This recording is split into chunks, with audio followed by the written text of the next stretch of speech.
اللہ فرماتے ہیں وَلِلَّهِ الْعِزَّةُ وَلِرَسُولِهِ وَلِلْمُؤْمِنِينَ۔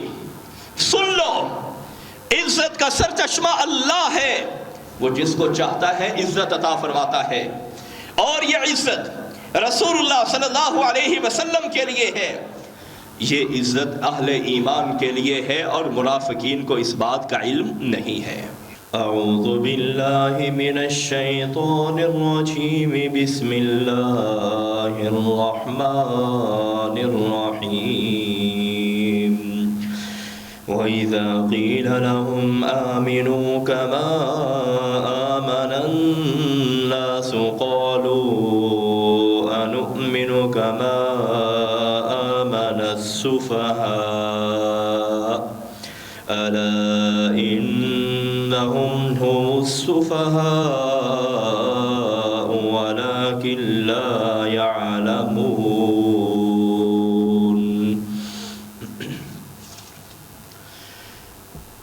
ہر قسم کی حمد و ثنا اس اللہ وحدہ لا شریک لہ کے لیے خاص ہے، جس نے انسانیت کی رشد و ہدایت کے لیے سید کائنات حضرت محمد الرسول اللہ صلی اللہ علیہ وسلم جیسی شخصیت کا انتخاب فرمایا۔ ان گنت، لا تعداد، لا محدود، بے انتہا درود و سلام ہو اس ہستی اقدس پر جس کا نام نامی اسم گرامی احمد مجتبیٰ محمد مصطفیٰ صلی اللہ علیہ وسلم ہے۔ اللہ کی ہمیشہ ہی رحمت نازل ہوں ان شخصیات پہ جنہوں نے رسول اللہ صلی اللہ علیہ وسلم کا دامن تھاما، جنہیں حضرات صحابہ کرام کہا جاتا ہے، جو اللہ ذوالجلال والاکرام کا انتخاب تھا کہ اس نے اپنے نبی کو اپنے نبی جیسے ساتھی عطا فرمائے، یعنی جس طرح نبی منفرد ہے اور نبی کے یہ امتی بھی تمام امتوں میں منفرد اور ایک انفرادی حیثیت لیے ہوئے ہیں۔ انہی کے نقش قدم پر پھر اللہ والے چلے، اللہ ذوالجلال والاکرام ہمیں بھی ان لوگوں میں شامل فرمائے۔ آج صحابہ کرام کے دفاع کے حوالے سے کچھ باتیں آپ کے سامنے رکھنا چاہ رہا ہوں۔ صحابی اس آدمی کو کہا جاتا ہے جس نے اپنے شعور کی عمر میں رسول اللہ صلی اللہ علیہ وسلم کو دیکھا اور حالت اسلام پہ اس کا انتقال ہوا، تو یہ صحابی ہے۔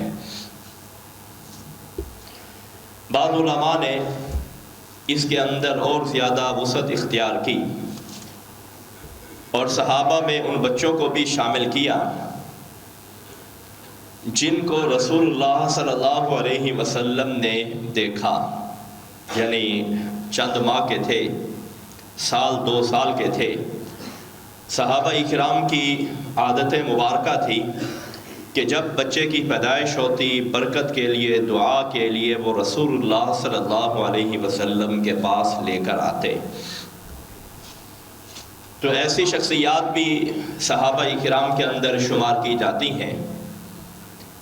یاد رہے کہ جو صحابی ہے وہ منافق نہیں ہو سکتا، اور جو منافق ہے وہ صحابی نہیں ہو سکتا۔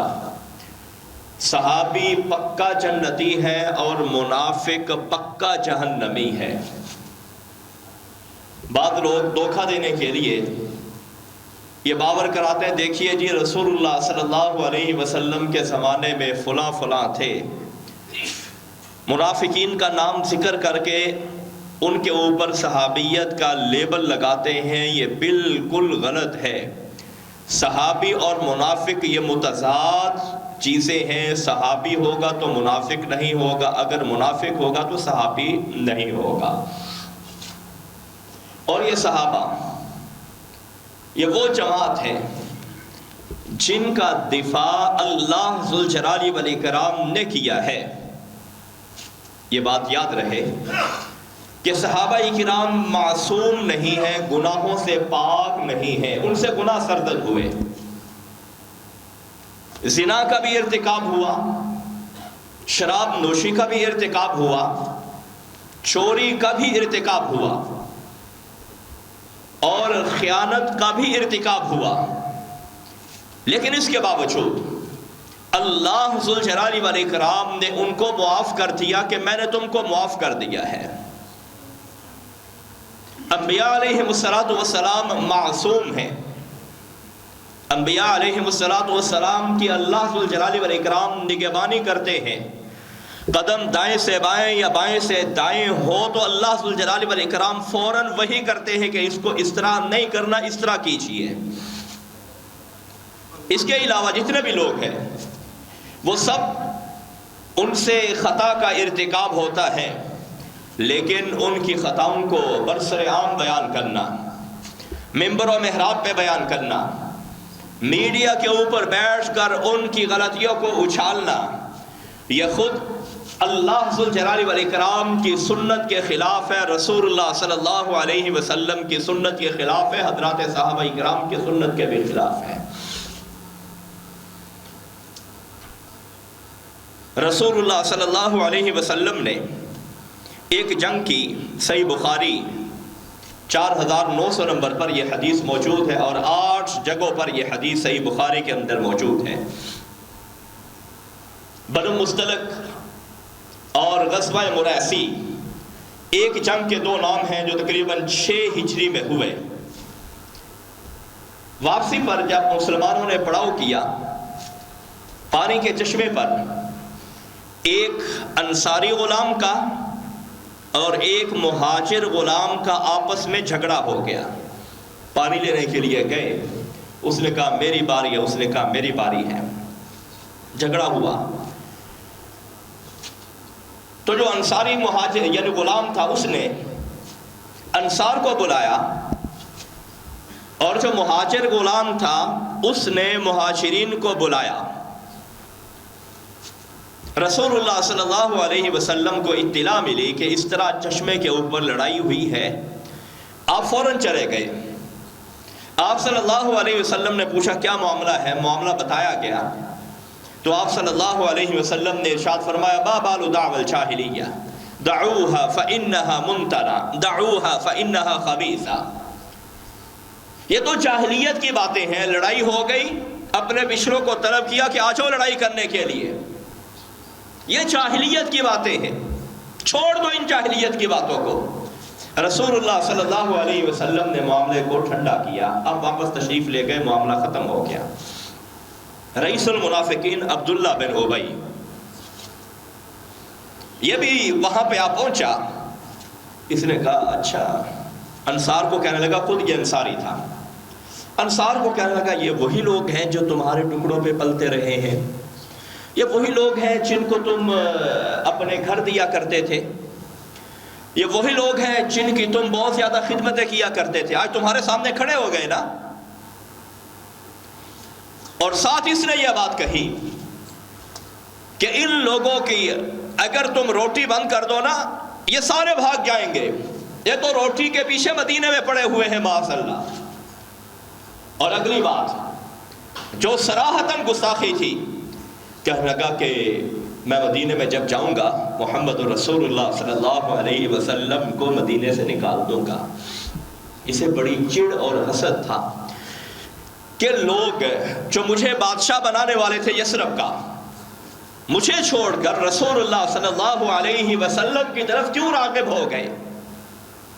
یہ نہیں جانتا کہ رسول اللہ صلی اللہ علیہ وسلم تو آفتاب ہیں، آپ تو وہ خورشید ہیں جو پوری دنیا کو روشنی مہیا کرتے ہیں، اور آپ کے مقابلے میں رئیس المنافقین عبداللہ بن ابی کی یہ بھی حیثیت نہیں ہے کہ صحرا کے اندر ریت کا صرف ایک ذرہ، جو ذرہ اس روشنی سے، اس آفتاب سے روشنی لے کر چمک رہا ہے، عبداللہ بن ابی کی حیثیت اس ذرے کی بھی نہیں ہے، اس ذرے کو سورج سے جو نسبت ہے عبداللہ بن ابی کی رسول اللہ صلی اللہ علیہ وسلم کو یہ نسبت بھی نہیں ہے۔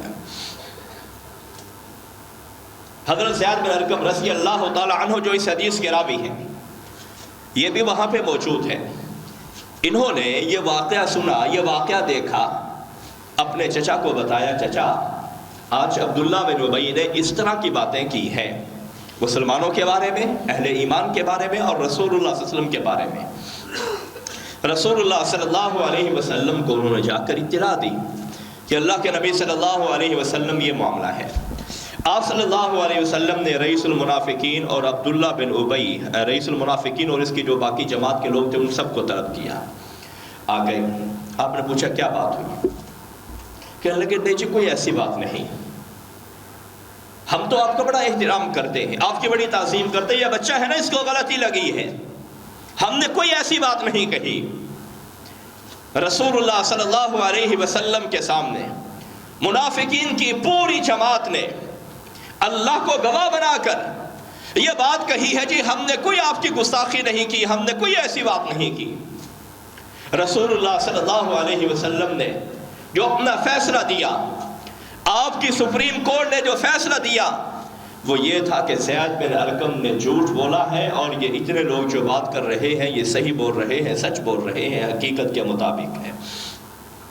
زید بن ارقم رضی اللہ تعالی عنہ بیان کرتے ہیں، میں گھر میں آیا، مجھے بڑی پریشانی لاحق ہوئی، ایسا صدمہ لاحق ہوا جو اندر ہی سے مجھے کھوکھلا کر رہا تھا کہ اتنے لوگوں کے سامنے بے عزتی ہوئی، اور میری کیفیت یہ تھی کہ میں گھر سے باہر نہ نکلتا، لوگ کیا کہیں گے یہ جھوٹا ہے۔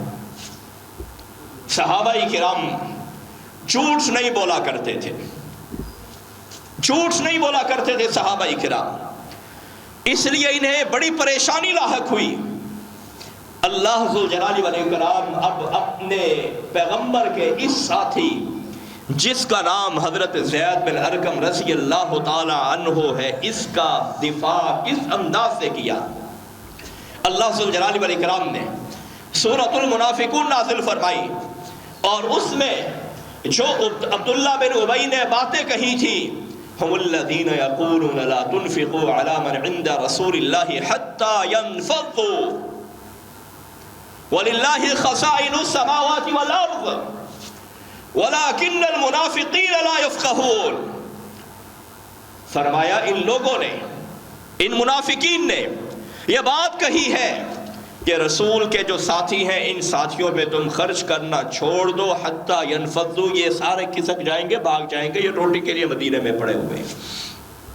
اللہ فرماتے ہیں وَلِلَّهِ خَزَائِنُ السَّمَاوَاتِ وَالْأَرْضِ، یہ خزانے اللہ کے ہیں، آسمانوں کے ہوں زمینوں کے ہوں، یہ اللہ کے ہیں۔ اس اللہ نے ان انصار مدینہ کو یہ خزانے دیے ہیں، وہ چاہتا تو مہاجرین مدینہ کو بھی یہ خزانے دے کر انصار مدینہ کو ان کا محتاج کر دیتا۔ فرمائے منافقین کو اس چیز کا علم نہیں ہے۔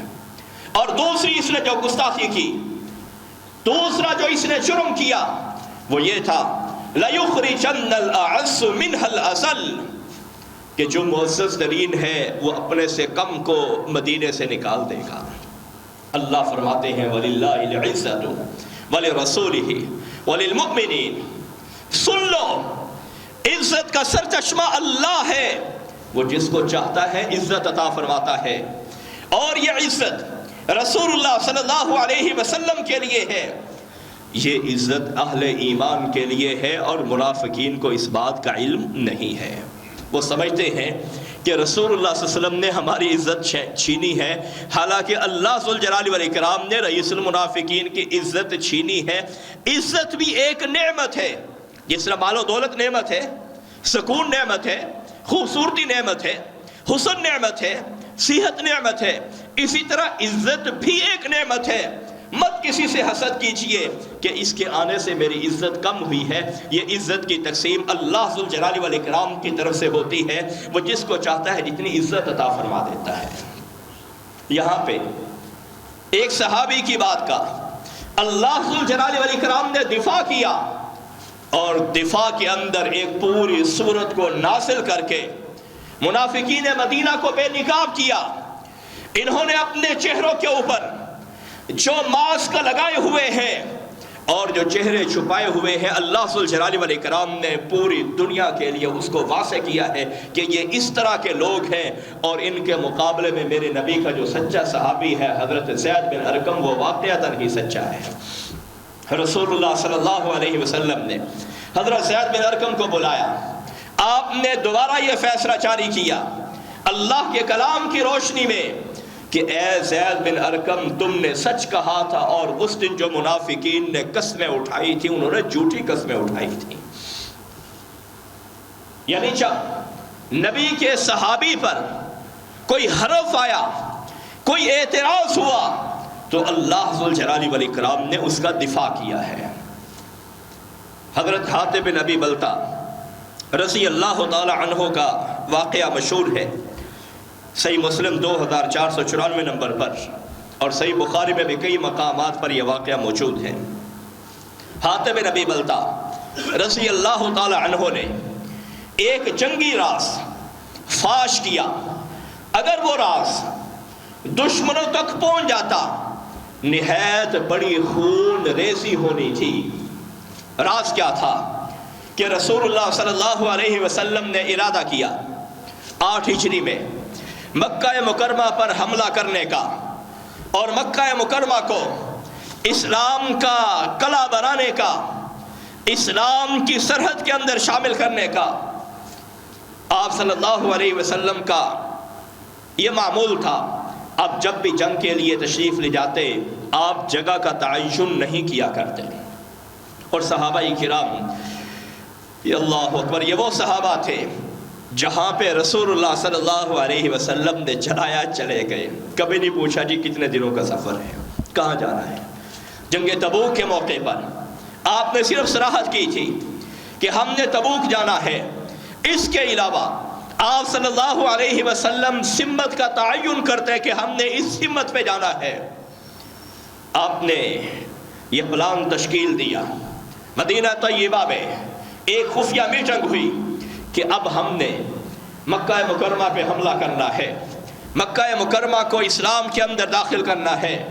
وہاں پہ جو بت ہیں ان بتوں سے مکہ مکرمہ کی کعبۃ اللہ کی تطہیر کرنی ہے، اور وہاں پہ جو کفار ہیں، مشرکین ہیں، ان سے مکہ مکرمہ کے قبضے کو چھڑانا ہے. حضرت حاتب بن ابی بلتہ رضی اللہ تعالی عنہ جلیل القدر صحابی ہیں. انہوں نے خط لکھا مکہ مکرمہ کے قریشیوں کے نام، ان کے سرداروں کے نام، اور حضرت ابو سفیان جو ابھی مسلمان نہیں ہوئے اور مکہ کی فوج کے کمانڈر ہیں، چیف آف آرمی سٹاف ہیں. خط لکھا کہ رسول اللہ صلی اللہ علیہ وسلم تمہارے اوپر حملہ آور ہونے والے ہیں.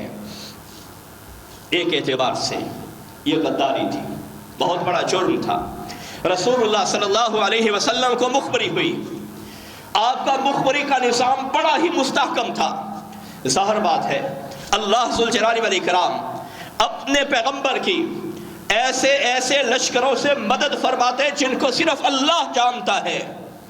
آپ نے حضرت علی رضی اللہ تعالی عنہ، حضرت زبیر بن عوام رضی اللہ تعالی عنہ، حضرت بقداد رضی اللہ تعالی عنہ، ان تینوں صحابہ کرام کو روانہ کیا اور فرمایا ایک جگہ ہے جس کا نام روضہ خاک ہے، وہاں پہ تم پہنچو اور وہاں پہ تمہیں ایک عورت ملے گی.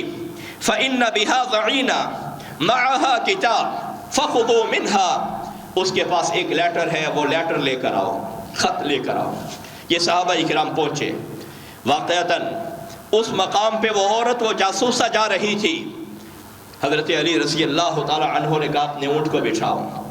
بٹھایا گیا، پورے اونٹ کی تلاشی لی، کچھ نہ ملا. بڑے حیران ہے کہ ایک طرف رسول اللہ صلی اللہ علیہ وسلم نے ہمیں بھیجا ہے اور دوسری طرف کوئی چیز ہمیں مل نہیں رہی. حضرت علی رضی اللہ تعالی عنہ نے کہا بات یہ ہے، ایک خط تمہارے پاس ہے، وہ ہم نے ہر حالت، ہر کیفیت، ہر صورت میں لے کر جانا ہے. شرافت سے دے دو گی تب بھی، ورنہ ہم نے وہ خط لینا ہی لینا ہے. اس عورت نے کہا ٹھیک ہے، اپنے سر کے بالوں سے اس نے وہ خط نکالا، حضرت علی رضی اللہ تعالی عنہ کو دیا۔ یہ تینوں گھوڑے پہ سوار تھے اور بھاگم بھاگ، اب پکھے دھونے بند کر دو، یہ باندھی رکھیا کرو، بھاگم بھاگ مدینہ طیبہ میں آ پہنچے۔ رسول اللہ صلی اللہ علیہ وسلم کے سامنے خط آیا، من حاتب ابن ابی بلتہ الی رؤساء قریش، کہ یہ خط حاتب بن ابی بلتہ نے قریش کے سرداروں کو لکھا ہے۔ آپ صلی اللہ علیہ وسلم نے حاتب بن ابی بلتہ کو طلب کر لیا۔ حاتب آئے، حاتب یہ تمہارا خط ہے؟ جی اللہ کے نبی صلی اللہ علیہ وسلم، اپنی صفائی میں کیا کہنا چاہتے ہو؟ اللہ کے نبی صلی اللہ علیہ وسلم، میں منافق نہیں ہوں کہ ظاہر میرا کچھ ہو باطن کچھ ہو، ظاہری طور پر آپ کے ساتھ ہوں، باطنی طور پر دلی اعتبار سے کفار کے ساتھ محبت کرنے والا ہوں، میرا ایسا کوئی معاملہ نہیں ہے۔ اور دوسری بات، میں نے اسلام قبول کیا ہے، اسلام کے بعد میں کبھی ارتداد کا شکار نہیں ہوا، اب بھی میں مرتد نہیں ہوں۔ اور تیسری بات، اللہ کے نبی صلی اللہ علیہ وسلم، میں نے اسلام کے بعد کبھی کفر سے، کافروں سے محبت نہیں کی۔ تین باتیں ارشاد فرمائیں، نہ میں مرتد ہوا اور نہ میں منافق ہوا، نہ میں نے کفر سے محبت کی۔ آپ نے کہا پھر یہ کیا ہے؟ کہنے لگے اصل معاملہ یہ ہے کہ مکہ والے میرے حلیف ہیں، میرے رشتہ دار نہیں ہیں۔ حلیف کہا جاتا ہے، اس زمانے کا یہ طریقہ کار تھا، ایک قبیلہ دوسرے قبیلے سے عہد و پیمان کرتا کہ ہماری دوستی بھی مشترکہ ہوگی، دشمنی بھی مشترکہ ہوگی۔ یہ آپس میں جو دو قبائل ہیں ان کو حلیف کہا جاتا ہے کہ یہ اس میں قسم اٹھاتے، حلف اٹھاتے تو میرے حلیف ہیں۔ میں نے یہ لالچ کیا کہ جب آپ مکہ کے اوپر حملہ آور ہوں گے تو کم از کم یہ قریشی میرے گھر والوں کی وہاں پہ حفاظت کریں گے، اور میرا کوئی ارادہ نہیں تھا۔ رسول اللہ صلی اللہ علیہ وسلم نے اس موقع پہ کیا ارشاد فرمایا؟ آپ نے ارشاد فرمایا، اے حاتب تم بالکل سچ کہہ رہے ہو، زبان نبوت سے آپ نے ایک صحابی کے بے گناہی کی گواہی دی کہ واقعتاً نہ تم مرتد ہوئے، نہ تم منافق ہو، نہ تم نے کفر کو اسلام کے اوپر پسند کیا ہے۔ حضرت عمر رضی اللہ تعالی عنہ موجود ہیں۔ اللہ کے نبی صلی اللہ علیہ وسلم، مجھے اجازت دے دیجئے میں اس منافق کا سر اتار دوں۔ رسول اللہ صلی اللہ علیہ وسلم نے ارشاد فرمایا، انہ قد شہد بدرا وما يدریک لعل اللہ اطلع علی اہل بدر فقال اعملوا ما شئتم فقد غفرت لکم۔ عمر، یہ حاتب وہ ہے، اس کی نیکیوں میں ایک بہت بڑی نیکی یہ ہے کہ یہ جنگ بدر میں ہمارے ساتھ شریک ہوا ہے، اور اللہ ذوالجلال والاکرام نے جنگ بدر میں جتنے بھی شرکاء تھے ان مجاہدین پہ نگاہ دوڑائی۔ اللہ نے فرمایا آج کے بعد تم جو مرضی گناہ کرو میں نے تمہیں سب کو معاف کر دیا ہے۔ رسول اللہ صلی اللہ علیہ وسلم نے ایک غداری کے باوجود آپ نے معافی دی ہے، اللہ ذوالجلال والاکرام نے پہلے معاف کر دیا ہے۔ اللہ کو تو پتا تھا نا کہ جنگ بدر 2 ہجری میں ہو رہی ہے، 6 سال کے بعد حضرت حاتب بن ابی بلتہ نے یہ خط لکھنا ہے، اللہ کو تو پتا تھا نا۔ اس کے باوجود اللہ نے فرمایا اعملوا ما شئتم فقد غفرت لکم، جو مرضی کرتے رہو میں نے تم کو معاف کر دیا ہے، میں تمہارا مواخذہ نہیں کروں گا۔ یہ وہ صحابہ اکرام ہیں۔ میں نے عرض کیا کہ معصوم نہیں ہیں، گناہ سرزد ہوئے ہیں، لیکن اللہ نے بھی ان کو معاف کیا، رسول اللہ صلی اللہ علیہ وسلم نے بھی ان کو معاف کیا۔ اگر یہ خط پہنچ جاتا تو ظاہر بات ہے 10,000 کا لشکر چرار تھا مسلمانوں کا، آگے سے قریش کب باز آنے والے تھے؟ نہیں باز آنے والے تھے۔ اکرمہ بن ابی جہل کو جب علم ہوا، مسلمان جب ان کے سر پہ پہنچے تب جا کر ان کو خبر ہوئی، او مکے کے اوپر تو حملہ ہو گیا، مکے کے اوپر تو حملہ ہو گیا۔ اس نے اپنے چند ساتھیوں کو لے کر مزاحمت کی، حضرت خالد بن ولید رضی اللہ تعالی عنہ نے ان کا مقابلہ کیا، اور نتیجے کے اندر تقریباً 12-14 کافر وہ مردار ہوئے اور دوسری طرف سے 2 مسلمان شہید ہوئے۔ اگر یہ خط پہنچ جاتا تو اس کا نقصان یہ ہونا تھا کہ مکہ مکرمہ میں سخت خون ریزی ہونی تھی، اور آپ جانتے ہیں مکہ مکرمہ یہ حرم مکی ہے، جس طرح مدینہ طیبہ حرم مدنی ہے۔ اس کی حرمت کو اللہ ذوالجلال والاکرام نے تھوڑی دیر کے لیے جتنا جنگ کا دورانیہ تھا اس وقت کے لیے ختم کیا ہے، اور اللہ ذوالجلال والاکرام نے ارشاد فرمایا لا اقسم بہذا البلد، میں اس شہر کی قسم اٹھاتا ہوں، وَأَنْتَ حِلٌّ بِهَذَا الْبَلَدِ، آپ اس شہر کو، اس مکہ کو حلال کرنے والے ہیں، یعنی اس دورانیے میں جو آپ خون بہائیں گے اس خون بہانے کا مکہ کے اوپر اثر نہیں ہوگا، اس کی حرمت باقی کی باقی رہے گی۔ اور جب جنگ ختم ہوئی آپ صلی اللہ علیہ وسلم نے فرمایا مکہ کی حرمت دوبارہ اسی طرح پلٹ آئی ہے، اب قیامت تک مکہ حرم کا حرم رہے گا، اس کی حرمت موجود اور برقرار رہے گی۔